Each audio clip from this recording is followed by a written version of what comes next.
Imagine you are standing at the edge of a river that does not yet have a name. The year is somewhere around 4000 BC, perhaps a few generations earlier, perhaps a little later. The precise date does not matter as much as the air, which is thick with the smell of bitumen, charcoal smoke, and wet clay. Around you, a settlement of perhaps a few hundred people hums with a kind of furious, purposeful energy that feels almost modern if you close your eyes. Donkeys are being loaded with bundles of lapis lazuli wrapped in reed matting. A man crouches over a small clay furnace, his face slick with sweat, working a pair of leather bellows with rhythmic intensity. Somewhere behind him, a copper axe head is cooling in the dirt. You are watching commerce being born. You are watching the world change. This is the period archaeologists call the Late Ubaid and Early Uruk, a span of centuries that witnessed something extraordinary in the flat river plains between the Tigris and Euphrates. The land the ancients called Mesopotamia, which simply means the land between the rivers, was beginning to transform from a patchwork of farming villages into something that had never existed before. A network of specialized, interconnected communities linked not just by kinship, but by trade. Raw materials moved across hundreds of kilometers. A surplus goods were exchanged for tools, for labor, for protection, for prestige. And threading through all of it, like veins of ore through stone, were the first glimmers of metallurgy, accounting, and long-distance economic relationships. The world was becoming, in the most literal sense, more complex. Ancient texts from this era and the centuries that followed carry memories of a time when the boundaries between the human and divine were not yet clearly drawn.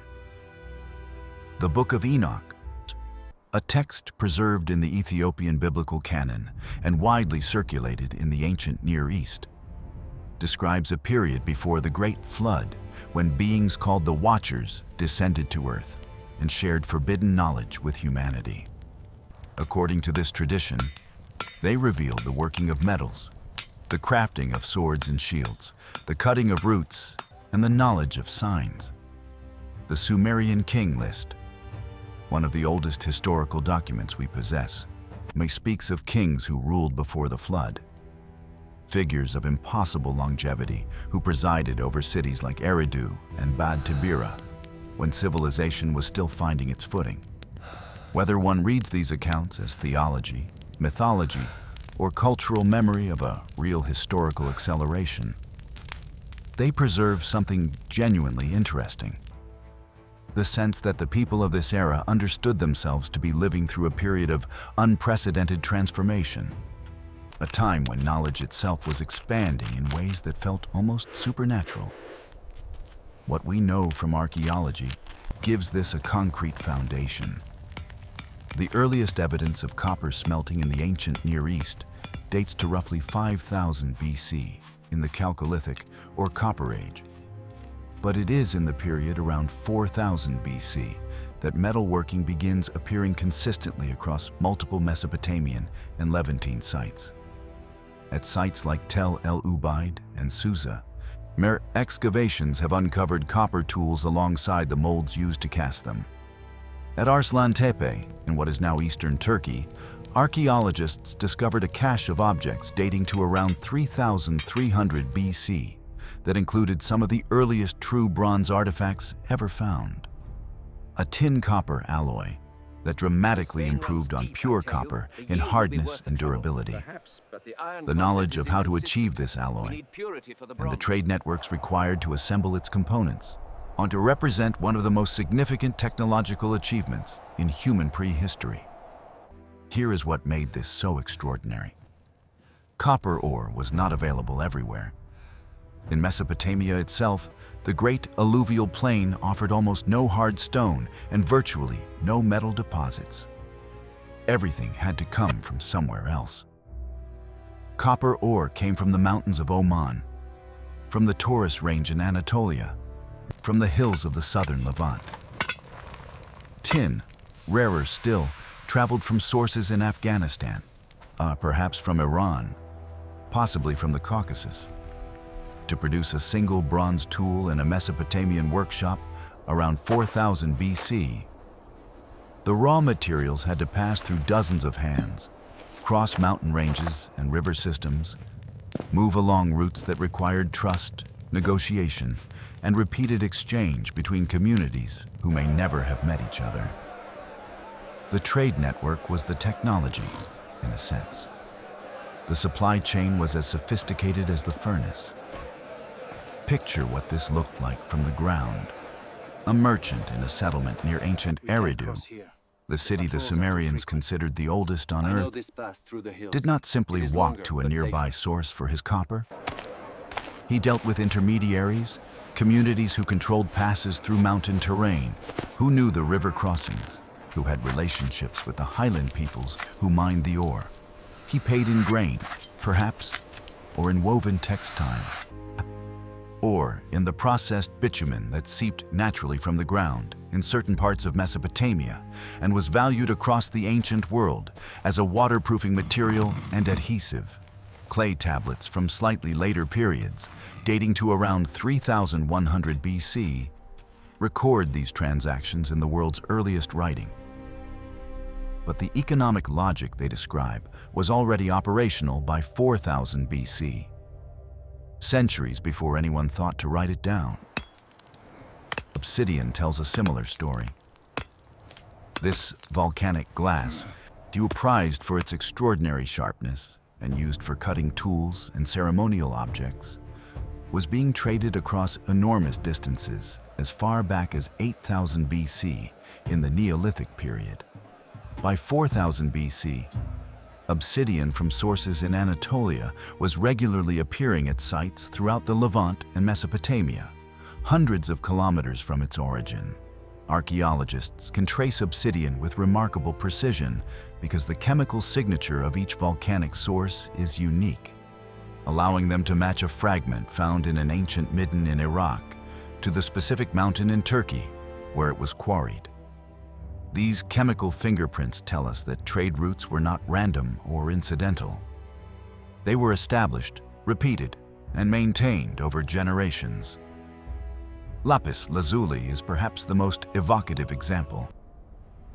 This deep blue stone, speckled with gold pyrite inclusions that make it look like a fragment of the night sky, appears in burials, sculptures, and ceremonial objects throughout the ancient Near East from this period onward. And yet, its only known prehistoric source is the Badakhshan region of what is now northeastern Afghanistan, roughly 3,000 kilometers from the workshops of Mesopotamia. A single piece of lapis lazuli found in a grave at Eridu did not arrive there by accident. It was extracted, transported, traded, retraded, and eventually shaped by craftspeople who understood its value well enough to work it carefully and bury it with the dead. The stone's presence alone tells us that the ancient world was far more connected than we tend to imagine. The people who managed this connectivity were a new kind of human figure, the specialist trader. In earlier hunter-gatherer societies, and even in early farming villages, exchange happened between communities as a form of reciprocity, gifts and return gifts, in obligations and counter-obligations. By 4000 BC, something different was emerging. Archaeological evidence from sites like Tel Brak in northern Syria, one of the earliest large settlements outside of the Mesopotamian heartland, suggests the presence of administrative functions, storage facilities, and accounting mechanisms that would only make sense if significant volumes of goods were moving through controlled distribution systems. The famous clay tokens, the precursors to writing described by the researcher Denise Schmant-Besserat, appear to have begun as a way of recording commodity transfers. A jar of oil received, a bundle of wool dispatched, a debt of grain to be repaid at the next harvest. Commerce was becoming complex enough to require memory external to the human brain. The smelting workshop itself was a space of concentrated technical knowledge. Producing copper from ore required understanding that the right ore was the green or blue-stained rock, malachite or azurite, rather than ordinary stone. It required building a furnace capable of reaching temperatures above 1,000 degrees Celsius, sustained by bellows that forced air through clay nozzles called tuyères, fragments of which appear in abundance at early smelting sites. It required knowing how long to maintain the heat, how to read the color and behavior of the molten material, how to pour it cleanly into a stone or clay mold, how to work the cooled metal by hammering it to increase its hardness. None of this was written down. It was held in the hands and the memory of specialists, transmitted through apprenticeship, guarded as the kind of knowledge that conferred status and livelihood.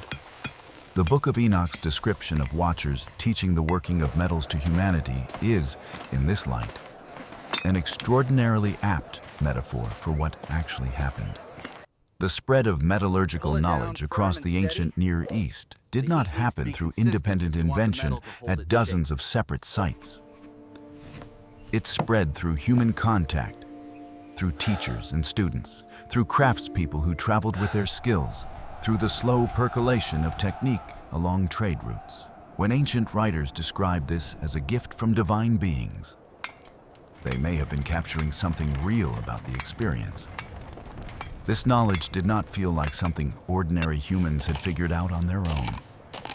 It felt like something that had arrived, that had changed everything, that separated the world before from the world after. And the world after was genuinely different. A community with access to copper tools could clear land faster, build more durably, process food more efficiently. A settlement at the intersection of trade routes could accumulate surplus, feed specialists, support craftspeople who did not farm, begin the slow process of social differentiation that would eventually produce scribes and priests and kings.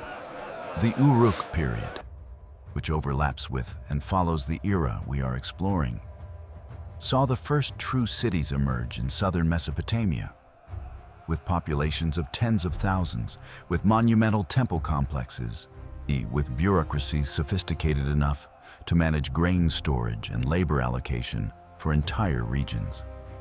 That urban revolution did not appear from nowhere. It grew from the networks, the technologies, and the economic relationships that were being assembled in the centuries around 4000 BC. If you were to visit Eridu today, you would find a low mound rising from the flat Iraqi desert south of Nasiriyah, the remains of temples built on top of temples stretching back to the very beginning of settled life in Mesopotamia. The site was excavated in the 1940s and 1950s and revealed 18 successive temple layers, each built over the ruins of the last, reaching down into occupation deposits that date to around 5400 BC. Standing there, you stand at what the Sumerians themselves considered the origin point of civilization, the city where kingship first descended from heaven. The trade routes that connected Eridu to the mountains of Anatolia, to the lapis mines of Afghanistan, to the copper deposits of Oman are invisible now. But they were the arteries of a living system, and the world they built eventually became the world we inherited. What strikes you thinking about these people is not how primitive they were, but how recognizably modern the underlying logic of their world had become. They understood that certain materials were worth more than others and traveled to get them. They understood that specialists produced better goods than generalists and organized their communities to support that specialization. They understood that exchange required trust, that trust required systems, and that systems required records. They were building, without knowing they were building it, the infrastructure of everything that came after. We will never know the name of the man who first understood how to alloy copper with tin to make bronze, or the trader who first carried lapis lazuli from Afghanistan to the Persian Gulf, or the woman who looked at a clay token and understood that a new kind of memory was possible. But their work is present in every city, every market, every archive that has existed since. The ancient world asks us not just to marvel at how far we have come, but to recognize how much of who we are was already being assembled in the dirt and smoke of the world's first workshops 6,000 years ago, beside rivers that still run to the sea. If there are other periods, other civilizations, other mysteries you want to stand inside and understand, leave them in the comments below. The past is never as distant as it seems.